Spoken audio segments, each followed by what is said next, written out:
tout le monde et bienvenue sur cette nouvelle vidéo où je vous retrouve aujourd'hui pour parler de mes dernières lectures, de toutes les lectures que j'ai pu faire sur le mois de mars. Donc comme d'habitude, le bilan des lectures de mars, mais aussi un petit aperçu de ce que je pense lire au mois d'avril. Et je ferai aussi un bilan rapide de mes différents challenges par rapport à ce que j'ai pu compléter ce mois-ci. Et on démarre sans plus attendre puisque ce mois-ci, en mars, j'ai lu encore plus que ce que je pensais. J'ai lu 9 titres, le dernier je l'ai terminé il y a environ 20 minutes. Je voulais absolument le finir avant de venir vous en parler, je voulais avoir la conclusion.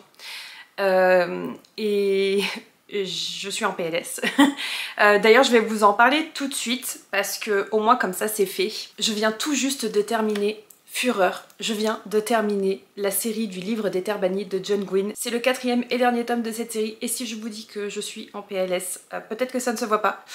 Mais à l'intérieur, mon cœur est brisé parce que, encore une fois, John Gwynne nous livre des batailles épiques. D'ailleurs, c'est un enchaînement de batailles, de combats. La bataille finale pour les Terres Bannies, justement, fait entre 100 et 150 pages. Une bonne grosse partie du roman, de la fin du roman même, je dirais que c'est à peu près ça. Et pour rappel, c'est écrit tout petit. J'ai mis énormément de temps pour le lire et une fois de plus John Gwynne ne prend pas de pincettes donc si vous avez des personnages préférés comme c'est le cas pour moi, priez pour eux. Armez-vous d'une boîte de mouchoirs avant d'entamer la lecture de ce 4e et dernier tome parce que vous allez souffrir. On reprend le cours des événements juste après la fin du tome 3 qui, si vous l'avez lu, vous le savez, se termine sur un gros cliffhanger. Personnellement, j'étais au bord des larmes et donc on reprend tout de suite après ces événements-là. Et comme je vous le disais, comme c'est le tome final, on enchaîne les batailles pour le grand final de cette guerre pour les Terres Bannies. J'ai pleuré de joie pour certains personnages, certains moments. J'ai été choquée par certaines décisions de certains personnages et j'ai énormément pleuré pendant cette fameuse bataille finale qui dure plus d'une centaine de pages parce que voilà, je vous l'avais déjà dit quand je vous avais présenté Malice, le premier tome de la série. John Gwynne ne prend pas de pincettes, il est là pour nous faire souffrir, les personnages sont là pour souffrir, qu'ils soient bons ou mauvais et c'est encore le cas avec Fureur. Les bons comme les mauvais en prennent pour leur grade. Je vais pas rentrer plus dans les détails que ça parce que c'est pas nécessaire. Encore une fois, c'est un tome 4, donc forcément, ce serait inutile. Je ne ferai que vous spoiler. Mais voilà, armez-vous d'une boîte de mouchoirs si vous avez des personnages favoris, parce que ça douille. En tout cas, pour ma part, ça conclut magistralement cette série qui est chère à mon cœur. Fureur confirme le fait que le livre des Terres Bannies, c'est devenu pour moi une saga chouchou. Une saga que j'aime de tout mon cœur, malgré les larmes, mais je suis hyper contente d'être arrivée à la fin, très émue, encore une fois, par le destin de certains personnages. Et j'ai hâte de découvrir ce que John Gwynne a pu créer après le livre des Terres Bannies, puisqu'il y a une autre série qui est en cours de publication. Je me souviens plus du nom, je vous mettrai l'image du tome 1 ici. Elle n'est pas encore sortie en français, mais ça se passe aussi dans les Terres Bannies, 100 ans après les événements qu'on a ici dans cette série. Et apparemment on y retrouve certains personnages, alors je sais pas si c'est vraiment les personnages qui sont toujours vivants et qui mènent des actions, il y a des événements en rapport avec eux, je ne sais pas. Est-ce que ce sera des flashbacks ou certains personnages qui sont devenus légendaires? J'en sais rien, mais je sais que on va en retrouver certains. Et je suis très curieuse de voir ça, mais là pour le moment il faut que je fasse mon deuil parce que ça va être compliqué là les jours prochains. Mais dans tous les cas, je fais clairement confiance à John Gwynne. J'ai toujours une autre série de lui à démarrer, La Confrérie du Sang, si je me souviens bien du titre de la trilogie. J'ai déjà les tomes 1 et 2. Et j'attendais de terminer le livre des Terres Bannies pour découvrir cette autre série. Donc maintenant que c'est fait, je vais d'abord faire mon deuil et après je passerai à une autre saga. Et maintenant que Fureur a retrouvé ses frères et sœurs en bonne position, il est temps de passer aux autres lectures que j'ai pu faire sur le mois de mars. Celle-ci, c'est celle que je viens de terminer, mais d'habitude, je vous présente les livres au fur et à mesure de mes lectures, de façon chronologique. D'habitude, je commence par le livre qui m'a fait démarrer le mois de mars, et ainsi de suite jusqu'au livre le plus récent. Là, il fallait que je vous parle de Fureur avant que mon cœur déborde. Mais on va désormais reprendre le fil. Au tout début du mois de mars, j'ai commencé mes lectures pour le 2e épisode du Best of Booktube. Le vlog est sorti il y a déjà quelques semaines. Je vous mets le lien juste ici. Pour rappel, j'ai lu Cadavre exquis d'Agustina Basterica. J'y ai aussi lu Saint et œuf de Mieko Kawakami. Et j'ai aussi lu Moi qui n'ai pas connu les hommes de Jacqueline Hartmann. Je vous invite vivement à aller voir le vlog pour avoir une idée vraiment précise de ce que j'ai pensé de ces 3 lectures. Mais en gros, Cadavre exquis, qui est de la littérature argentine si je me souviens bien, sud-américaine dans tous les cas. J'ai beaucoup apprécié. On y parle ici d'une dystopie qui est assez courte, qui fait environ 300 pages si je me souviens bien, qui se dévore, sans mauvais jeu de mots, puisque dystopie où notre société ne peut plus consommer de viande animale suite à une grande guerre bactériologique qui a contaminé en fait la viande animale, et si on la consomme, on se rend malade et on meurt. Donc évidemment, la société humaine, au lieu de passer sur un régime végétarien voire vegan, préfère se pencher sur l'élevage de viande humaine et donc consommer de la viande humaine. Tout ça joliment dit pour cacher du cannibalisme ni plus ni moins. Et donc dans Cadavre exquis, on suit notre personnage principal qui travaille pour un abattoir, justement, un abattoir de viande humaine donc. Je ne vous en dis pas plus pour ne pas vous gâcher l'expérience de lecture, mais c'est justement une sacrée expérience, gênante du début à la fin. Au plus on avance et au plus on se dit que c'est atroce et qu'il n'y a pas pire, mais en fait il y a toujours pire. Jusqu'au grand final qui, j'avoue, m'a laissé sans voix. C'est une des meilleures fins que j'ai jamais lues, mais c'est atroce. Si vous aimez la dystopie et que vous avez le cœur bien accroché, c'est évidemment une lecture que je vous recommande. Mais j'avoue qu'il ne faut pas la mettre entre toutes les mains. Comme je vous disais, j'ai aussi lu Saint et œuf de Mieko Kawakami. Ici, c'est issu de la littérature japonaise où on suit le destin de 3 femmes qui sont issues de la même famille. Je ne me souviens plus des prénoms, mais en gros, il y a la mère, la fille et la tante. Et la mère et la fille sont en voyage et rendent visite à la tante, à la capitale, puisque la mère a décidé de subir une chirurgie esthétique pour se faire gonfler les seins. Et au travers de ce voyage et de ces retrouvailles familiales, on va évidemment explorer la relation que les femmes ont avec leur propre corps, les changements qu'on peut subir à la fois pendant la puberté, pendant une grossesse, les questions que les femmes peuvent se poser tout au long de leur vie. C'était un titre intéressant, mais qui ne m'a pas changé la vie non plus. J'ai bien aimé ces thématiques abordées, mais c'est pas forcément un livre qui me marquera ni par son intrigue, ni par la profondeur du débat finalement amené avec ces thématiques. Et enfin, j'ai aussi lu Moi qui n'ai pas connu les hommes de Jacqueline Hartmann, un titre qu'on a vu passer partout depuis 1 an et demi, 2 ans je dirais, et qui a carrément squatté le top d'une majorité des booktubeurs, booktubeuses anglophones, francophones, peu importe. Un petit bout de littérature francophone puisque c'est une écrivaine belge qui est à l'origine de ce titre. Ici aussi c'est de la dystopie et on va suivre notre personnage principal qui, je crois bien, n'a pas de prénom, du moins ça n'est jamais cité. Lorsqu'on commence à la suivre, elle est une jeune fille et elle est enfermée avec 39 autres femmes dans une cave. Donc ces 40 personnages féminins sont gardés, emprisonnés par des gardes. Elles sont nourries, elles ont un accès limité à l'hygiène, à l'eau, et elles sont vraiment gardées prisonnières sans possibilité de loisirs, sans possibilité de sortie, et ça fait des années et des années qu'elles sont là, à tel point qu'elles ne savent plus depuis combien de temps elles sont là, et elles n'ont aucune idée de pourquoi elles sont gardées enfermées. Ça fait tellement longtemps qu'elles sont là qu'elles n'ont que très peu de souvenirs de la société de laquelle elles sont issues. Elles ont peu de souvenirs, elles se souviennent de ce que c'était que d'être une femme dans la société, d'être la femme d'un homme, d'être une femme active, professionnellement parlant, d'être une femme mère. Mais toutes ces choses-là, ce sont des choses que notre narratrice n'a pas connues. Et un beau jour, il y a un événement qui va se passer et elles vont se retrouver libres, elles vont pouvoir sortir de leur prison. Et je ne vous en dirai pas plus puisque le but c'est vraiment de découvrir cette œuvre qui fait moins de 200 pages, qui se dévore ici aussi. Personnellement, je l'ai lu sur une seule et même journée et c'est vraiment quelque chose que je vous recommande de faire si un jour vous voulez vous plonger dans cette lecture. Lisez-le en le moins de temps possible. Idéalement sur une seule journée pour vraiment vous imprégner de cette ambiance particulière qu'on retrouve ici. Et si je vous le recommande, c'est parce que c'est une expérience qui m'a vraiment marquée. C'est vraiment grâce à ça, je pense, que le livre m'a tant impactée, qui m'a fait réfléchir, qui m'a émue, parce que je me suis retrouvée à pleurer plusieurs fois, encore une fois en moins de 200 pages. C'est un livre extraordinaire qui va vous faire souffrir, qui va vous faire mal, mais qui je pense est nécessaire. D'ailleurs c'est simple, je l'ai mis sur la pile à lire de ma mère et une fois qu'elle l'aura lu, je vais le prêter à littéralement tout le monde. Au mois de mars, je me suis aussi lancée dans la lecture choisie par le Music and Books Club, puisque le thème du Music and Books Challenge pour le mois de mars, c'était de sortir un pavé, un livre de plus de 500 pages de sa pile à lire. Donc j'avais le choix avec plusieurs de mes lectures, Fureur en fait d'ailleurs partie, mais la lecture qui avait été choisie pour le book club, c'est Le Passeur de Prospera de Justin Cronin. Justin Cronin, vous choisissez.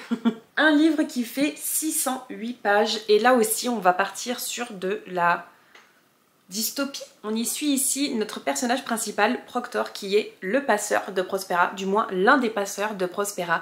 Son boulot c'est tout simplement d'accompagner les nouveaux retraités jusqu'au ferry, ferry qui va ensuite déposer ces personnes sur l'île de la Crèche. Et sur l'île de la Crèche ils vont se faire réinitialiser on va dire et leur âme va rejoindre le corps d'un adolescent pour revenir sous la forme adolescente justement sur l'île de Prospera.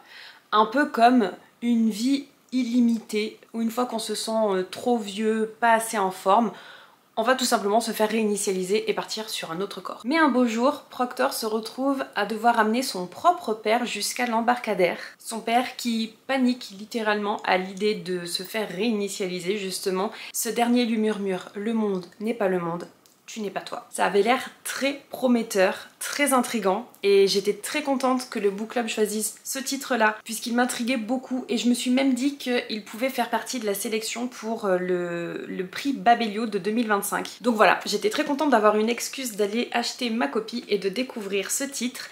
Et j'avoue que j'ai été assez déçue. Alors déjà j'ai eu du mal avec le personnage de Proctor, je l'ai trouvé pas intéressant à suivre, à beaucoup subir l'action, à beaucoup subir tout ce qui se passe autour de lui sans forcément réfléchir.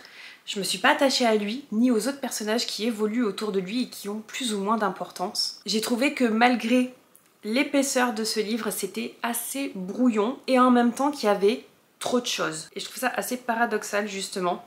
Il y a aussi énormément d'actions, de rebondissements, mais qui ne servent à rien. À part peut-être épaissir justement la taille du pavé. Alors au début j'étais assez happée parce qu'on avait un petit côté à la Truman Show et je me suis dit que si ça continuait comme ça allait beaucoup me plaire, peu importe la direction dans laquelle on partait. Et finalement, alors oui, il y a toujours ce côté Truman Show, mais ça n'a pas assez pesé dans la balance. J'ai aussi eu énormément de mal avec les personnages féminins. Bah, on sent qu'ils sont écrits par un homme en fait, qui n'ont pas vraiment de profondeur on va dire. Qui sont là pour faire joli presque, ou qui sont là tout simplement pour avoir des relations sexuelles avec le personnage principal. Voilà. Bref, un roman qui m'a assez déçue malgré son idée, son postulat qui était intéressant, que je ne peux pas vous dévoiler puisque finalement la vérité sur tout ce qui se passe, elle est évidemment dévoilée sur les 2 dernières parties, donc je dirais sur les 150 dernières pages, et c'est ce qui fait le tout intéressant, mais j'ai pas aimé l'exécution de l'idée. Je suis obligée de rester vague pour pas vous spoiler l'histoire si jamais vous comptez le découvrir de votre côté. Mais ça m'a beaucoup fait penser à un autre titre que j'ai déjà lu, enfin une série que j'ai déjà lue qui aborde la même idée, les mêmes thématiques, mais que j'avais trouvé beaucoup mieux exécuté, beaucoup mieux travaillé, beaucoup mieux raconté et qui amenait aussi beaucoup mieux le débat sur cette idée-là. D'ailleurs à tel point que ça m'a donné une idée de vidéo où je vous dirais si vous n'avez pas aimé tel titre, je vous conseille de lire tel titre. Donc vous savez que le passeur de Prospera va se retrouver dans cette vidéo quand je la tournerai un jour ou l'autre. Bref, j'ai malgré tout validé le Music and Books Challenge de mars avec cette lecture qui m'aura pris pas mal de temps, je l'ai pas mal laissé traîner. J'ai frôlé la panne de lecture avec celui-ci et avec un autre titre, on va parler dans un instant. Mais comme j'avais du mal avec ma lecture de celui-ci, j'ai décidé de l'entrecouper avec Une valeur sûre, un roman que j'avais déjà lu. Vous le voyez peut-être venir, c'était donc ma relecture du mois. J'ai donc relu le premier tome des Chroniques de l'érable et du cerisier de Camille Monceau, le premier tome, Le Masque de No. Là aussi un bon petit pavé, mais officiellement il ne fait pas partie du Music and Books Challenge parce que malgré son épaisseur, il ne fait que 412 pages. Et pourtant croyez-moi c'est du lourd, puisque c'est écrit assez petit, mais surtout la plume de Camille Monceau, elle est très poétique et très belle, mais du coup on lit ça lentement pour pouvoir savourer. Dans les chroniques de l'érable et du cerisier, on va suivre Ichiro qui est au début du roman, au début de cette série, un petit garçon d'environ 2 ans qui a été abandonné aux mains d'un maître samouraï. Il vit reclus dans les montagnes avec son maître et sa bonne qui se charge de son éducation, à la fois son éducation physique mais aussi de son éducation du quotidien. Et il grandit dans un cadre merveilleux entouré de la forêt, des animaux de la forêt et de la bienveillance de ses 2 gardiens. Mais évidemment, les événements de la vie et l'histoire du Japon, histoire avec un grand H, va rattraper le jeune Ichiro et ses gardiens. Il va devoir partir sur les routes du Japon pour affronter la réalité de la vie et se faire sa propre place dans la société du Japon du XVIe siècle. Dans ce roman historique qui est initialement destiné à un public jeune, on retrouve toute la beauté du Japon historique, du Japon médiéval, des mœurs et cultures japonaises, mais aussi la beauté des relations entre les personnages que Camille Monceau a créés. J'avais déjà lu ce premier tome en 2021 ou 2022, je ne sais plus très bien. Et c'est ma relecture du printemps, puisque le 4e et dernier tome est prévu pour sortir au mois d'avril. Donc j'ai prévu que ce printemps, je relis le tome 1 et 2, que je connais déjà, et je vais découvrir le tome 3 et 4. Tome 1 validé de ce côté-ci. Toujours enchantée par la plume de l'autrice, toujours enchantée par ce Japon médiéval, ces personnages, où on donne ici la part belle à la culture et à l'art japonais. On aborde pas mal le thème de la poésie et du théâtre japonais. Et je vous avoue que sur ces 412 pages, il se passe énormément de choses. C'est à la fois introductif et très dense, on avance déjà beaucoup dans l'histoire. Une série classée jeunesse que je ne peux que vous recommander. Attention, parce que certaines situations que rencontre Ichiro sont assez complexes et je crois que ce sont des situations qui sont assez compliquées à aborder pour un public jeune justement. J'ai jamais trop compris pourquoi ça a été classé dans du jeunesse, parce que pour moi ça s'adresse à un public plus jeune adulte. Alors oui, on suit Ichiro qui est très jeune, mais pour le plus gros de l'histoire, il a quand même 15 ans. Enfin, à partir du moment où tout va se mettre en place, il a une quinzaine d'années. Donc voilà, à garder en tête qu'il y a des situations assez compliquées dans le tome 1 ici, dans le tome 2 dans mes souvenirs, et très certainement dans la suite aussi. On arrive désormais à la lecture qui fâche, parce que Le Passeur de Prospera n'était pas la pire lecture du mois de mars, loin de là. Et figurez-vous que là aussi, c'est un titre que j'ai lu dans le cadre d'un book club, pour le Reese's Book Club justement. Pour le mois d'avril, on devait lire Terre brisée de Clare Leslie Hall. Le titre en anglais, je vais vous le mettre ici, il y a une couverture différente, c'était Broken Country je crois. Et celui-ci est sorti tout début mars, le 4 mars je crois, et la version française sortait le 6 mars. Donc je me suis dit que j'allais attendre 2 jours de plus et me prendre la VF pour pouvoir lire un petit peu plus confortablement. Parce que je suis pas obligée de lire en anglais tous les livres du Reese's Book Club. S'ils existent en français, je vais me tourner vers la traduction française. Bref, dans tous les cas, il sortait en français, donc j'ai patienté et j'ai acheté ma copie française. J'avais très hâte de le découvrir, puisque dès qu'il a été annoncé sur le Reese's Book Club, tout le monde a été unanime. Toutes les personnes qui l'avaient lu en épreuve non corrigée, qui avaient pu mettre la main dessus avant sa sortie, tout le monde était d'accord. C'est un livre fantastique, fabuleux, qui va vous émouvoir comme pas possible. C'est très simple, c'est même carrément noté juste ici. Véritable phénomène d'édition, le roman est en cours de traduction dans 25 pays et sera adapté au cinéma prochainement. C'est vous dire un peu l'ampleur de la hype. Il a été beaucoup comparé à Là où chantent les écrevisses de Delia Owens, que j'ai lu il y a quelques mois. Je l'avais lu en octobre je crois, en version audio, et j'avais beaucoup aimé. J'avais été très touchée, très émue, j'avais beaucoup pleuré. Donc forcément, je me suis dit que ça allait beaucoup me plaire. Et je me suis totalement trompée.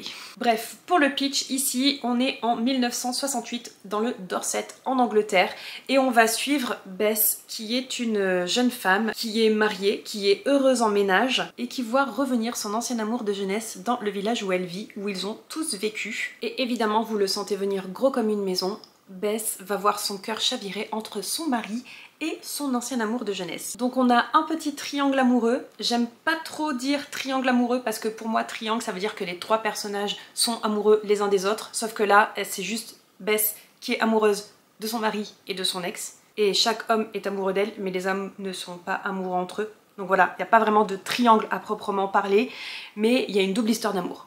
Voilà. Bref, vous vous doutez bien qu'il y a 2 histoires d'amour avec un seul personnage féminin, mais en plus de ça, on nous dit qu'il y a eu un homme qui est mort à la ferme, il est mort et tout ce que les gens veulent savoir c'est qui l'a tué. Donc, sur fond de double histoire d'amour, il y a aussi un crime qui a été commis et on va décortiquer un petit peu toute cette histoire grâce à plusieurs temporalités pour savoir ce qui s'est vraiment passé. Forcément, rien qu'avec le pitch, évidemment que ça fait beaucoup penser à Là où chantent les écrevisses puisque c'est exactement ce qui se passe dans le roman. Donc déjà de base, j'ai trouvé que c'était très copié-collé, réchauffé par rapport à cette fameuse histoire. Et en fait, j'avais l'impression de relire la même histoire, mais avec des personnages différents et un fond historique, géographique différent, mais que c'était la même chose. Sauf que on sait aussi que certains personnages ont un secret qui pèse sur la vie de tout le monde et on va essayer de savoir quel est ce fameux secret. Il n'y a rien qui va dans ce roman.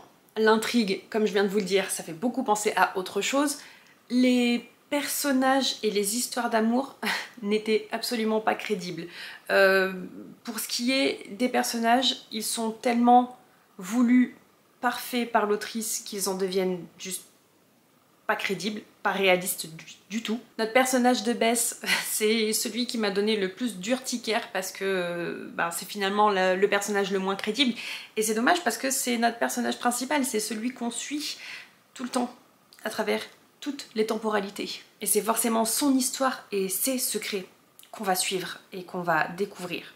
Secrets qui ne sont pas des secrets pour moi, puisque l'un d'entre eux, qui était pour moi implicite, tellement ça crevait les yeux, est en fait une révélation à la toute fin, vraiment au dernier chapitre ou à l'épilogue. Et j'étais comme... On n'était pas censé le savoir depuis le début.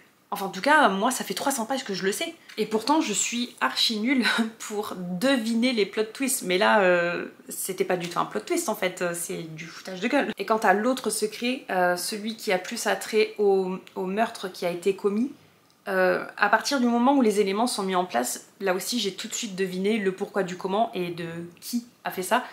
Mais bon, là aussi c'était censé être un plot twist de fou et...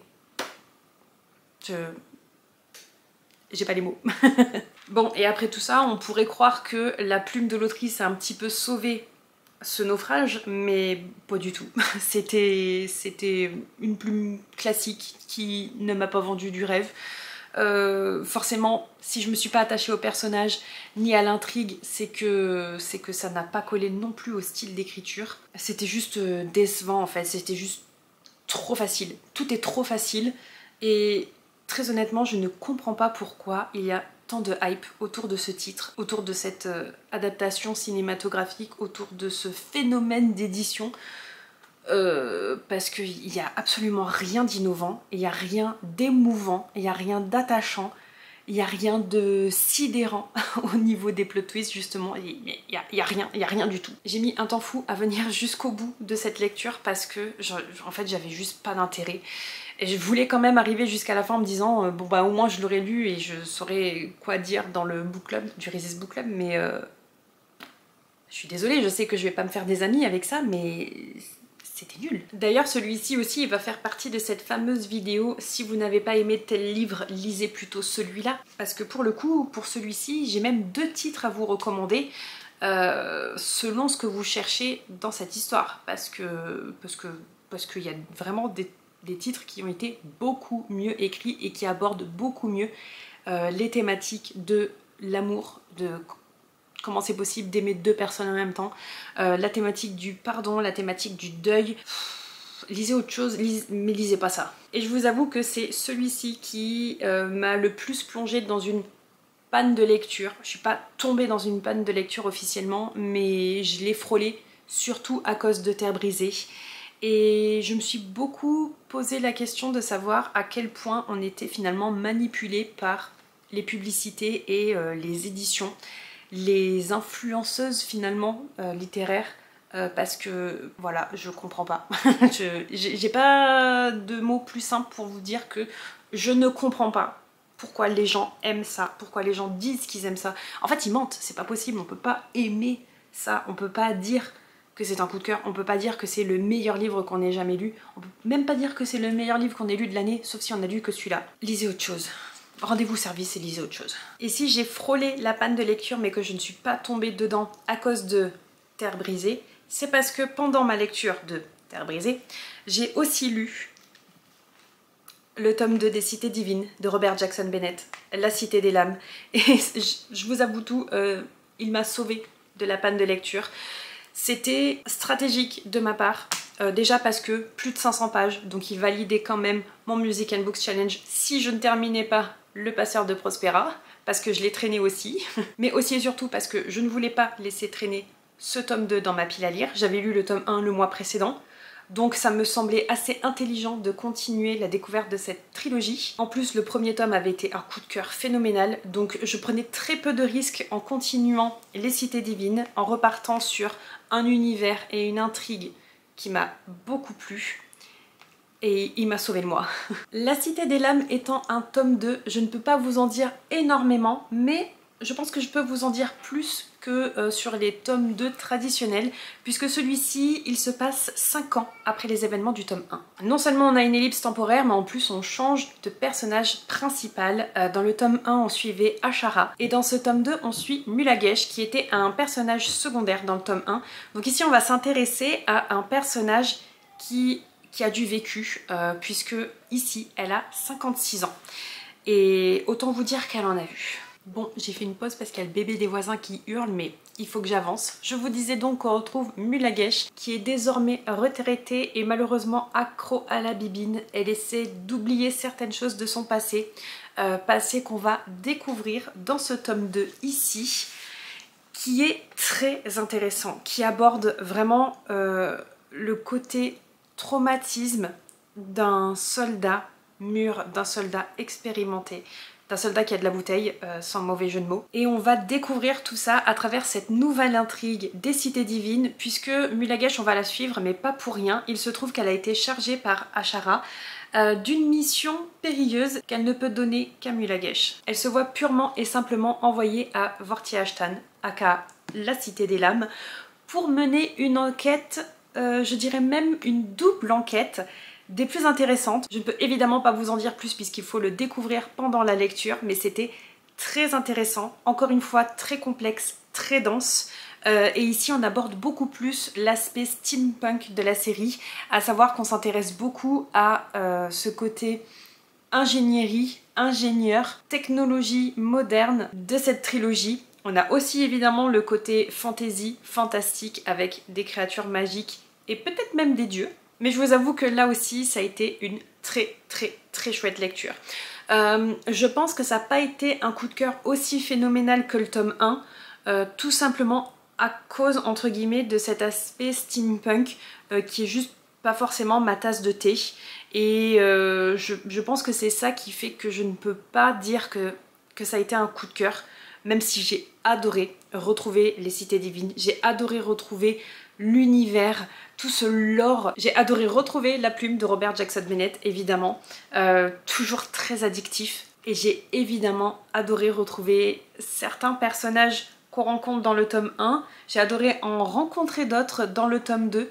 Et comme John Gwynne, Monsieur Robert Jackson Bennett n'hésite pas à nous faire souffrir au travers de ses personnages.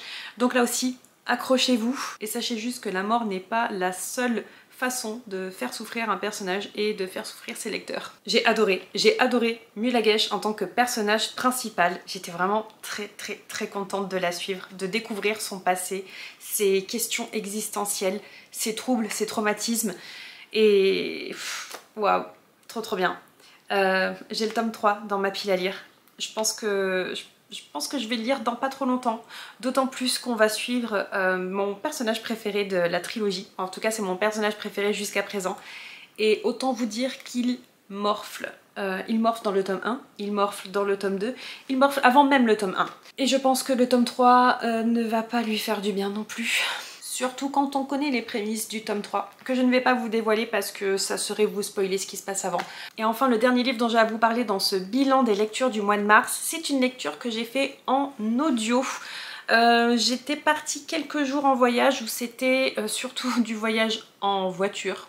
Beaucoup de voitures et c'était pas moi qui conduisais, donc je me suis dit que j'allais me lancer dans une lecture audio et je suis allée voir sur Nextory s'ils avaient quelque chose pour moi parce que j'ai pas forcément envie de soutenir Audible qui est affilié à Amazon et bref, on va pas rentrer dans le détail mais j'ai pas envie de supporter ce genre de société, donc je me suis tournée sur Nextory et je voulais voir ce qu'ils avaient en magasin pour moi.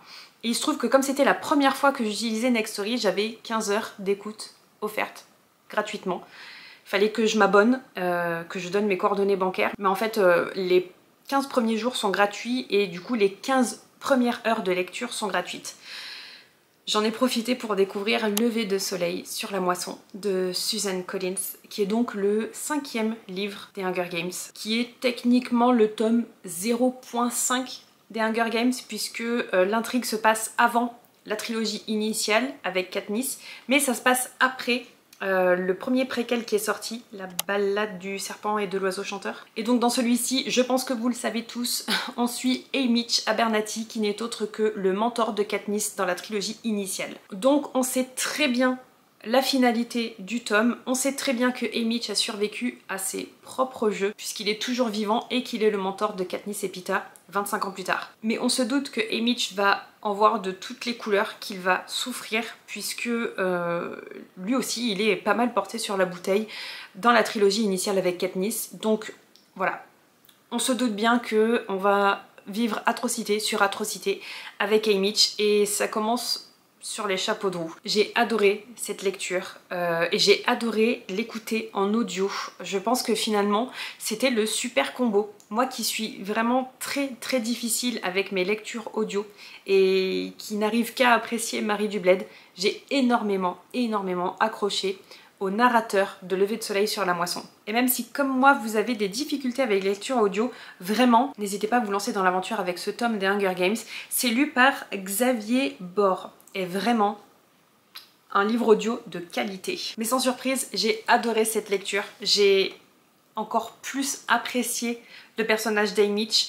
J'ai encore plus apprécié tout cet univers que Suzanne Collins a construit autour de ces Hunger Games, tout ce qu'elle dénonce à travers sa trilogie et ses préquels. Et évidemment ça résonne beaucoup avec tout ce qui se passe en ce moment dans notre propre monde et notre propre société. Je suis aussi une fan d'easter egg et là j'en ai eu pour mon compte avec Lever de soleil sur la moisson, puisqu'il y en a en rapport avec la trilogie avec Katniss, mais il y en a aussi avec le premier préquel et le président Snow. Il y en a pour tout le monde, il y en a pour tous les niveaux d'easter egg et je me suis régalée. Et là aussi je vous avoue que j'ai terminé en PLS. Alors même que comme je vous le disais, on sait très bien la finalité de ce livre, ça ne m'a pas empêché d'être en PLS. Ça ne m'a pas empêché de pleurer, et de pleurer assez rapidement d'ailleurs, puisqu'il se passe des choses atroces avant même les jeux. Bref, j'ai adoré. Et si vous hésitez encore pour découvrir ce nouveau livre des Hunger Games, franchement foncez. Bon, et du coup, entre La Cité des Lames, Lever de soleil sur la moisson et Fureur, je suis en réalité partie sur un triplé PLS. Je savais que j'allais me faire au moins un doublé, mais finalement ça a été un triplé. Donc voilà, je pense qu'on va se calmer, que je vais pas lire tout de suite La Cité des Miracles, parce que là aussi je vais en voir de toutes les couleurs, je vais pleurer toutes les larmes de mon corps. J'imagine, mais c'est risqué et j'ai pas envie de chialer là tout de suite maintenant. Donc je vais quand même essayer de le lire sur le mois d'avril, mais il y a très peu de chances que je trouve le temps de le sortir de ma palle là tout de suite, parce que j'ai pas mal de lectures que j'ai envie de faire sur le mois d'avril et j'ai très peu de temps parce que j'ai repris le travail, et qui dit reprise du boulot dit beaucoup moins de temps pour la lecture. Et comme j'ai commencé ma relecture du printemps, la priorité est au tome 2 des Chroniques de l'érable et du cerisier. Ici c'est le sabre des Sanada. Je l'ai déjà lu il y a quelques années, mais j'ai vraiment plus aucun détail en tête, donc je vais me relancer ici dans cette lecture, et il faudrait que j'avance et que je commence au moins à lire le tome 3, L'ombre du shogun. Et celui-ci je ne l'ai jamais lu et il est beaucoup plus épais que ses prédécesseurs. Il fait plus de 500 pages, là où le tome 1 en faisait 400 et le tome 2 en fait 420. Donc il est similaire au tome 1, mais bon, le tome 3 c'est un bon pavé des familles. Bref, idéalement, relecture du tome 2 et au moins commencer le tome 3 pour ce mois d'avril. Pour le Music and Books Challenge du mois d'avril, le titre qui a été choisi par le Book Club, c'est un titre que j'ai déjà lu, c'est génial, Ma mère est morte, de Janet McCurdy. Le thème c'est de lire des autobiographies ou des biographies. Donc celui-ci a été voté, mais comme je l'ai déjà lu et je l'ai lu l'année dernière, c'est un peu trop récent pour une relecture, mais j'ai trop hâte d'en discuter avec les membres du Book Club. Donc je ne validerai pas le niveau 2 du Music and Books Challenge, mais je peux essayer de valider le niveau 1 en lisant Magellan de Stefan Zweig. C'est une lecture que j'avais commencée l'année dernière et que j'ai jamais terminée. Donc j'aimerais idéalement la reprendre depuis le début et la terminer. Je sais pas si j'aurai le temps de me lancer là-dedans parce que c'est court. Enfin court. C'est du poche donc ça devrait se lire vite, mais en même temps c'est très dense. Et comme c'est une biographie qui se passe énormément de choses, et en plus c'est Magellan donc forcément il a une vie et une histoire absolument lunaire. Mais j'ai très envie de le découvrir, de le redécouvrir. J'aimerais le terminer sur le mois d'avril. Et comme je continue ma découverte des meilleures lectures de mes booktubeuses préférées, il y a forcément un épisode 3 qu'il faut que je tourne sur ce mois d'avril et que je vous sorte. La date est prévue pour le 19 avril si je ne me trompe pas. On est le 4 et j'ai pas encore commencé mes lectures. Donc j'en ai encore 3 à découvrir.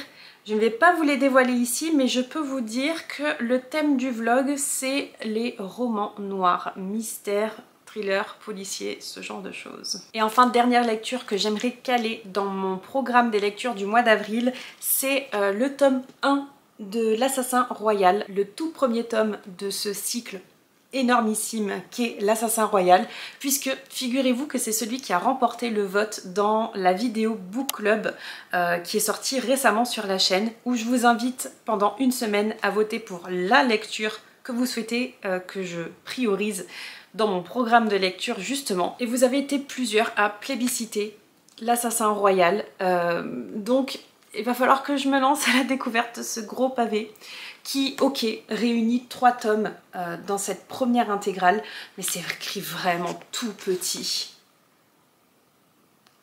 J'ai peur. J'ai peur, mais en même temps, j'ai hâte d'enfin découvrir Robin Hobb. J'ai hâte d'enfin découvrir cette saga, de découvrir pourquoi il y a tant de hype autour de cette série qui pourtant date. Je veux me faire mon propre avis et j'ai bon espoir que ce soit une très très bonne lecture, voire un coup de cœur, parce que je vous fais confiance. Je pense que vous avez bon goût et j'ai enfin hâte de partager peut-être votre avis. Et il y a aussi le livre du Resist Book Club du mois d'avril qui vient d'être annoncé. Je vais vous mettre la couverture ici et le résumé maintenant à l'écran. Il est en anglais uniquement, il n'existe pas en français, donc ce sera encore une lecture en VO pour ma part. Mais donc voilà, ma pile à lire pour le mois d'avril, elle est quand même assez conséquente. J'ai très peu de chance de lire tout ce que je viens de vous présenter, parce que c'est quand même de bons petits pavés des familles, hein, on va pas se mentir. Et comme je vous le disais, j'ai repris le boulot, donc j'ai plus vraiment autant de temps qu'avant. Cette pile à lire ne serait pas complète avec la pioche du mois, donc comme d'habitude, je vais m'armer de mon petit pot pour piocher un prompt qui va aiguiller une prochaine lecture, enfin du coup une lecture pour le mois d'avril, et on va découvrir ensemble le prompt. Je vais vous mettre hop de ce côté-ci. J'espère que le hasard va être sympa avec moi. Qu'est-ce qui est écrit? Lire... Oh mon dieu. Lire un classique. Mais je vais pas pouvoir. Je vais pas pouvoir. Je pourrais tricher entre guillemets et dire que le tome 1 de l'Assassin Royal c'est un classique, mais en fait je suis même pas d'accord avec moi-même, donc on va pas faire ça. Et pour mon vlog des Best of Booktube, c'est pas des classiques que j'ai prévus pour ce mois-ci.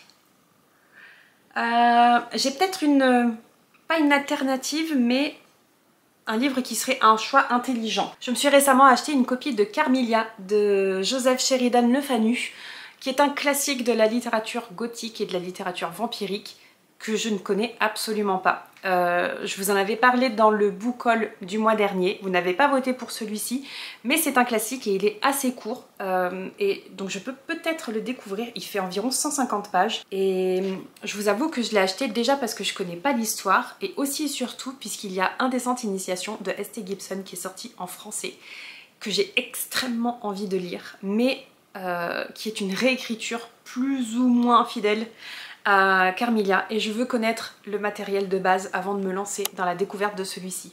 Donc est-ce que ça serait pas le moment de sortir Carmilla de ma pile à lire? D'autant plus que c'est un roman qui est court. Je peux aussi le trimballer au boulot et le lire sur mes pauses. Bon, c'est clairement pas ce que j'avais envie de faire pour ce mois-ci. J'espérais que le hasard serait plus sympa avec moi, mais ça peut le faire. Donc voilà ma petite pile à lire pour le mois d'avril, sachant que le mois d'avril est déjà bien entamé. Au moins ces 4-là, le tome 2 des Chroniques de l'érable et du cerisier, Magellan si possible pour valider mon Music and Books Challenge du mois, le premier tome de l'Assassin Royal pour respecter votre vote du book haul, Carmilla pour respecter le hasard de la pioche, mais aussi le titre du Reese's Book Club de ce côté-ci en anglais, ainsi que les 3 titres qui sont encore inconnus pour vous, mais que moi je connais déjà et je sais que ça va me prendre du temps parce qu'il y en a un où c'est un gros pavé, donc j'ai peur parce que celui-ci n'est pas le seul pavé que j'ai prévu pour le mois d'avril. J'allais conclure cette vidéo ici, mais je viens de me souvenir que j'ai pas fait le bilan de mes petits challenges. Donc niveau Music and Books Challenge, le mois de mars, je l'ai validé avec le Passeur de Prospera en niveau 2, mais aussi en niveau 1 avec La Cité des Lames qui faisait plus de 500 pages et Fureur qui faisait même plus de 650 pages. Le Reese's Book Club a aussi été validé avec Terre Brisée, même si ça a été un gros fail. Et mon petit challenge Année de la Mer a été...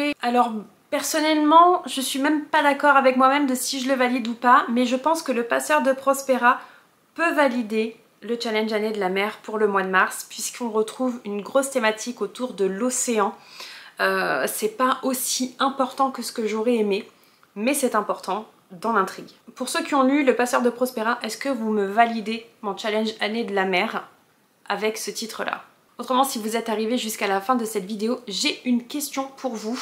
Est-ce que, comme moi, avec Terre Brisée, est-ce que vous avez déjà eu cette sensation d'avoir été manipulé par les avis, les publicités d'édition sur votre choix de lecture ou sur tout simplement votre avis sur un livre? Est-ce que, malgré tout ce battage médiatique, vous ne pensez pas la même chose que tout ce qu'on vous dit? Voilà, par exemple moi j'ai absolument détesté Terre Brisée alors que tout le monde semble l'adorer, mais je suis persuadée que la moitié des gens mentent. Bref, est-ce que vous avez eu ce ressenti avec un titre, et si oui, quel est ce titre? Et si vous n'avez pas l'intention de laisser de commentaires écrits mais que vous voulez toujours me laisser un emoji, eh bien on va essayer de trouver un emoji en rapport avec la lecture piochée au hasard avec Carmilla. Donc n'hésitez pas à me laisser un emoji en rapport avec les vampires. Autrement, je vous dis à la semaine prochaine pour une nouvelle vidéo. Bye bye!